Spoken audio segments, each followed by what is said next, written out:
It's fantastic how we can crisscross across the world. I'm now in Ho Chi Minh City, and I'm speaking to Fred Burke, who is the managing partner of Baker McKenzie Vietnam. Hello, Fred. Hi, nice to meet you. Likewise, how are you doing today? It's busy here in Vietnam. We've definitely, gone from work from home and lockdown to full on, bring back the economy. It's really amazing. The only problem, yeah. Sorry, you carry on. So we're supposedly back to normal. The big problem is the rest of the world is not, and therefore, exporters of fancy French handbags and apparel and footwear that make their living in foreign markets. Well, those markets have their retail operations closed, and that means there's not that important source of revenue for the country. And of course, tourism. Tourism is still on lockdown for foreign visitors. You can't get a visa for the moment. They say in a few weeks they're going to start issuing visas, but there's a quarantine requirement of 2 weeks.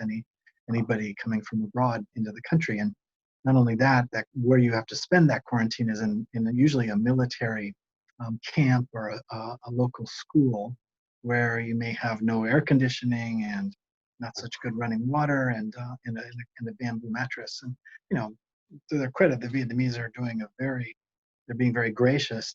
The soldiers are giving up their beds literally to these people who are coming in to quarantine. But there are a lot of people talking now about solutions to that, trying to have more options in terms of pay to stay at hotels during quarantine that are properly, sort of managed hotels, or even, as in Hong Kong, a stay-at-home option for the quarantine period. I do think people appreciate the need for quarantining. Vietnam had no deaths during the coronavirus period, and there's no community based transmissions. They were all coming from abroad, so closing the border was an easy solution, but it's not a viable one in the long term. Vietnam is part of the international economy now. They get a quarter of their foreign exchange revenues to the government from tourists, and they say 1 in 8 jobs here depends on tourism industry. So that is on its back now. I mean, most of the hotels are empty. And people are really, really struggling in the industry. One measure that has been introduced predictably to help is that now that people are out of their homes, they can go and do domestic tourism. So domestic tourism is starting to take off. Actually, there's some government has encouraged some discount flights, and people are going to the beach. The first weekend that the lockdown came off, the roads to the mountains and the beach were all crowded. So people were excited to get out, and I went to Hanoi yesterday for a meeting, and the airport was full during the day. It was every gate was active. So that was the domestic airport, of course, but it was impressive to see how they bounced back there. They were doing temperature checks and health checks. We all have these QR codes for the health declarations we are supposed to do online. So Vietnam is very organized about this kind of stuff. So the next question is really, how do they open up cross-border travel and start letting people come in from abroad? That's a big challenge.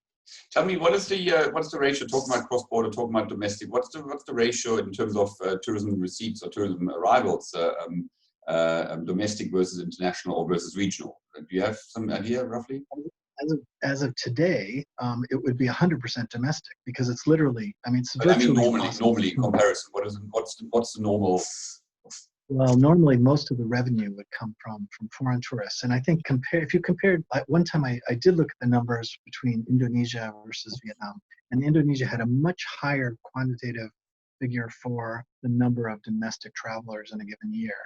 So more Indonesians moving around doing tourism in their country, whereas Vietnam, it's a destination for foreigners, but for local people, it's only recently they had enough money and wherewithal to travel. And so there is a lot of headroom and potential for domestic travel. And I think what's going to happen, because it's going to take a long time for the international travel to get back to where it was just last year, we're going to see some foreign-oriented hotels that were built with foreign residents in mind will be converted to cater to local tastes. And whether that's Chinese or Russian or European or American, they all had their sort of special characteristics to cater to those markets. Now that's going to be switched over to Vietnamese for the time being. And I think that could even be to the level of de-starring some hotels. If you had a 5-star hotel, maybe you can cut back some of the services and facilities, and then all of a sudden it's a 4-star hotel. That may be what we'll see happen in some cases. It's interesting to see as everybody is looking at restarting, and you are certainly leading the pack there. That domestic tourism is the first one, then regional, and then opening up again. Now the opening up part, what is the time frame that they're looking at? Is it something that is already in progress, and there is an end point where you say, okay, fine, we'll be opening up at such and such a time? Yeah. Well, the time limit in the sort of the schedule for opening up has been changing almost daily. The success breeds ambition and pressure. The government is trying to maintain its good safety record. No deaths here of coronavirus, no community-borne transmission, only imported. So they're very proud of that, and they want to keep that up. However, the business community is dying. There's a lot of people without jobs, and so they've been going pretty quickly. They were going to keep closed all the bars and discos and movie theaters and every place where people congregated, and just open up smaller restaurants. But the minute they opened up the restaurants, there was so much pressure to open up all the other entertainment that it just sort of happened. And that's what's, I can see more of that happening. People are eager to get back to normal. They're really just they think that since there's no community-based transmission, there's no more risk. The meeting I went to yesterday with the government, it was quite surprised. There was 250 people in the room. A lot of them were from vice minister level people. It was very a lot of leaders, and nobody was wearing a mask but me at the beginning of the meeting. Were they setting a sign? Sorry? Were they setting a sign? Were they trying to communicate something with the fact that they weren't wearing masks? I didn't hear any special instruction on that. Maybe I just missed the memo. My email gets clogged up, but I don't think so. I think they were just, the attitude is now they don't have to worry in Vietnam because there's no community-based transmission. So unfortunately, you and I know that's probably not entirely the case, and there'll be some little, rebound. But I do think, if as soon as there is, they are doing quite a good preparation for contact tracing. So, if you stay in a hotel, they want to know who you're seeing, they want to know all your details, contact, everything. So people are, I think they're in a good position to find a cluster when one starts to erupt. If you get a super spreader in the country, then they'll know who to go after and hospitalize. Right. Now, moving from contacts to contracts, the region is dominated by hotel management agreements, leases very, very few, far between. Those management agreements, how are they doing right now? How are the operators and the owners dealing with one another? Because obviously, during shutdown, now opening up, what's the relationship like with between those? Yeah. Very difficult. I mean, and then you have all different reactions across the board. It's when you really find out, who your good owner and who your good managers are, because this really puts those relationships to the test. We have, one case in Phan Thit where the manager just literally walked out the door and dropped off the keys, didn't even clean the bathrooms. And, we have other cases where the owners have, suspended all the fees and everything, and they're going to hang tight. Trying to do the best they can, training people, taking the opportunity of the downtime to up the skills. So you really do see all kinds. A lot of hotels have suspended operations. I mean, there's zero occupancy in a lot of them. We know one that was just about to come to market with a great international boutique brand, and this hit, and so she had to close the hotel for a year. She'll do her soft opening next March, not this last March. So it's right across the board, and people pull out the force majeure clauses to say they don't have to pay or they don't have to perform or whatever, and you have to look at those very much on a case-by-case basis. As elsewhere, it's very much about the facts of the situation and can you remedy somehow? Is there a way to mitigate the damages? You know, if force majeure doesn't get you off the contract forever, you have to come back. It just suspends your obligations, even if you go through the proper procedures to prove that it's existing and that it's stopping you from performing.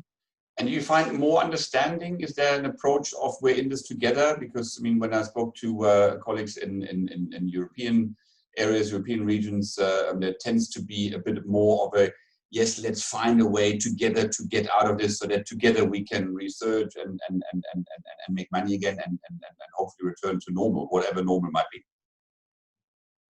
Yeah, I think there is. I mean, you know, we're all human beings, and this is, everybody appreciates this as a global catastrophe. I mean, it's not just, you know, Vietnam, it's everywhere in the world, and you know, people have to make their way through. The question is, though, day by day, as it gets harder and harder, you know, more and more people lose their jobs. A lot of the manufacturing sector jobs here in Vietnam that have been lost were only in the last, you know, 3 or 4 weeks, ironically, as they get out of lockdown.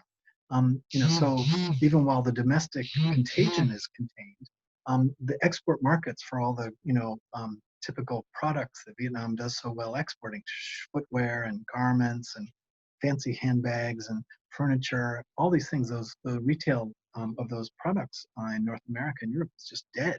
And so, you know, that's really, for the first 2 months, some of the really quality manufacturers and the brands, they stuck by their workers and they tried to keep them on as long as they could, but the export orders just dried up gradually. And by now they've all been used up and they've done all the trainings they can do, and a lot of the manufacturing is just down and out. So I think the same kind of phenomenon will happen in the hotel sector, where, you know, there'll be some just, you know, some exhaustion of people. They just can't keep it up, can't losing money, you know, forever. They thought, a lot of people thought, I think we all thought, that there would be a vaccine in July or August, and now people are not talking about that so much. No. So if this goes into winter and next spring, gosh, imagine that. You know, that's going to take a while for sure.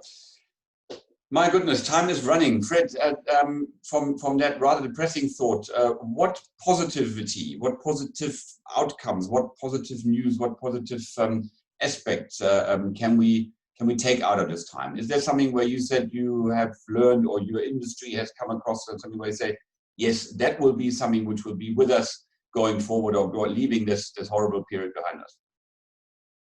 Yeah, I suppose the boost to domestic tourism and the creation of domestic tourism products for Vietnam, that's been a, you know, it's good for the people, because now they have more, you know, it's a quality of life contribution for them. I think that the fact that, you know, the industry had to pay attention to them, and, you know, because that was the only option right now, and then that's happening, and things are evolving as a result. So that's kind of interesting, and that's kind of cool.